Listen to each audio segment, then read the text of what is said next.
إن الحمد لله نحمده ونستعينه ونستغفره ونعوذ بالله من شرور أنفسنا ومن سيئات أعمالنا من يهده الله فلا مضل له ومن يضلل فلا هادي له أشهد أن لا إله إلا الله وحده لا شريك له وأشهد أن محمدا عبده ورسوله.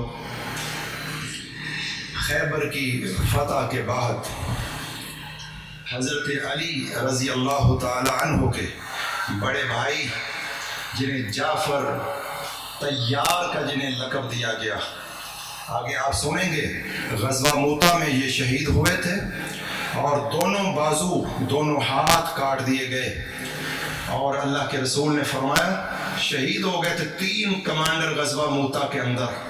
جب جنت میں گئے اللہ تبارک و تعالیٰ نے جعفر رضی اللہ تعالیٰ عنہ کو بازوؤں کی جگہ پر لگا دیے کہ وہ جہاں چاہیں جنت میں جا سکتے. جعفر طیار یہ کہاں بستے تھے؟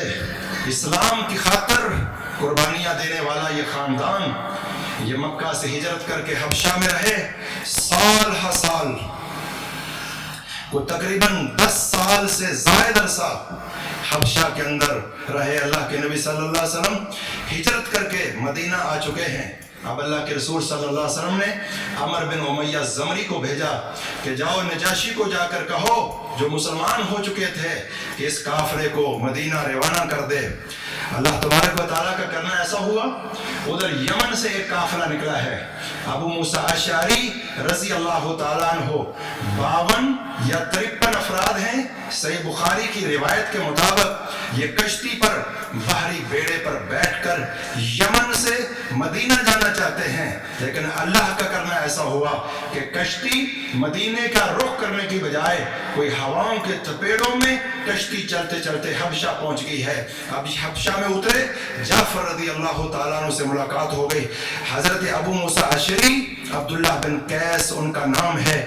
ابو موسیٰ اشعری ان کی کنیت ہے. 52 یا 53 افراد ہیں. صحیح بخاری کی روایت کے مطابق جعفر بن ابی طالب جعفر طیار ان کے ساتھ ملاقات ہوئی کہ ہم اس طرح ہجرت کر کے جا رہے تھے، مسلمانوں سے ملے تو کتنی خوشی ہوتی ہے. فرمایا ٹھہر جائیے ہم اکٹھے جائیں گے. چنانچہ یہ دونوں قافلے 2 کشتیوں کے اندر نجاشی نے بندوبست فرمایا. 2 کشتیوں کے اندر ان صحابہ کرام کو روانہ کیا اور یہ کہاں پہنچے؟ خیبر کے اندر یہ پہنچ گئے. اللہ کے رسول صلی اللہ علیہ وسلم ادھر خیبر فتح کر چکے ہیں، ادھر جعفر طیار ابو موسیٰ اشعری ان کے قافلے وہ بھی خیبر کے اندر جا پہنچے. اللہ کے رسول صلی اللہ علیہ وسلم نے فرمایا تھا ما ادری بأیہما انا اسر، لوگوں مجھے سمجھ نہیں آ رہی کہ مجھے کون سی خوشی زیادہ ہے. مجھے زیادہ خوشی خیبر کے فتح کی ہے یا جعفر کی آمد کی ہے. اللہ نے رسول اللہ کو 2 خوشیاں دکھائیں. آپ کے چچا کا بیٹا جعفر طیار اور پورا قافلہ خاندان وہ بھی وہاں پہنچا. ابو موسیٰ اشعری اور ان کے 52-53 افراد یہ بھی خیبر کے اندر پہنچے. اللہ کے رسول صلی اللہ علیہ وسلم نے فرمایا دونوں میرے لیے خوشیاں ہیں. ایک خوشی خیبر کی فتح کی ہے، ایک خوشی جعفر کی آمد کی ہے. اللہ کے رسول صلی اللہ علیہ وسلم نے یہ خیبر کا مال غنیمہ جو ہے صرف اور صرف حدیبیہ والوں میں تقسیم کرنا تھا، لیکن اللہ نے اعزاز دیا جعفر طیار ابو موسیٰ اشعری رضی اللہ تعالیٰ عنہ ان دونوں قافلوں کو اللہ کے رسول نے خیبر کے اندر مال جو تقسیم فرمایا حضرت جعفر طیار کو بھی دیا، ابو موسیٰ اشعری ان کے ساتھ آنے والے لوگوں کو بھی عطا فرمایا. اور تیسرا قافلہ حضرت ابو ہریرہ دوس قبیلے کا قافلہ ہے. تو فیل بن عمر دوسی یہ مکہ میں محمد رسول اللہ کے پاس آئے تھے، پھر مسلمان ہو کر واپس چلے گئے. ان کی دعوت پر ان کے والد مسلمان ہوئے، مانا ہوئی اور ابو ہریرہ اور دیگر لوگ مسلمان ہو گئے. ایک موقع پہ اللہ کے رسول کے پاس آئے تھے. اللہ کے رسول دعا کر دیجئے اللہ دوس قبیلے کو ہلاک کر دے. محمد رسول اللہ نے ہاتھ اٹھائے. صحابہ کرام ڈر گئے کہ کہیں ہاتھ اٹھا کے دعائے ضرب مگر ان کے خلاف دعا نہ ہو جائے۔ میرے نبی نے فرمایا اللہم اہد دوسا واتی بہم، اے اللہ دوس قبیلے کو ہدایت دے دے اور انہیں مہاجر بنا کے لے آ۔ اللہ تبارک و تعالیٰ نے اب طفیل بن عمر دوسی کی دعوت کے اندر برکت ڈالی۔ جب یہ خیبر کے موقع پہ آئے 70 یا 80 گھرانے، افراد نہیں 70 یا 80 گھر ہیں جو مسلمان ہو کے مدینہ منورہ پہنچے ہیں۔ چنانچہ یہ سب قافلے، یہ اشعریین کا قافلہ، دوس قبیلے کا قافلہ، جعفر طیار کا قافلہ، اللہ تبارک و تعالیٰ نے انہیں بڑا مقام عطا فرمایا ہے۔ باقی انشاءاللہ پھر واللہ عالم بالصواب۔ سبحان ربک رب العزت عما یصفون وسلام علی المرسلین والحمد للہ رب العالمین۔